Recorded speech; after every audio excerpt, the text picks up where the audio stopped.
Yeah, my background in motocross isn't massive. You know, I've done a few races here and there, but you know, just so my main focus has been enduro, and I've just come from Romania, which was last weekend, where we did. It was a 4-day race. We did 28 hours in 4 days. So I never rode all week. I'm not a motocross rider, so I just come here to have fun and see my friends really. So I'm riding a KTM 150, and it's my first time on it. It was a brand new bike before I came. I rode a 125. I used to have an enduro 125 for a few months, but the guys told me that it was like an open class, you can ride what you want. So I always see people having fun on a 150 and thought that I would ride that bike for the fun.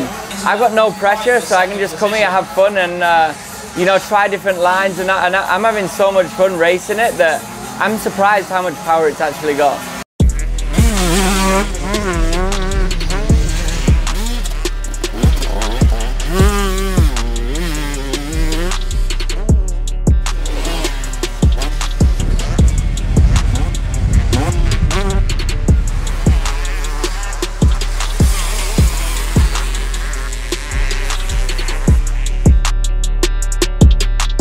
Yeah, doing the short races for me is so hard, like the intensity that you've got to have, you know. It's good training. I think I'm going to go from here and do a lot more motocross and try and improve my intensity for the short period of time, because I'm good for long distance. I feel like I'm good at the end of 20 minutes, but you know, the first few laps where the motocross riders are so fast, you know, I can't stick with them then.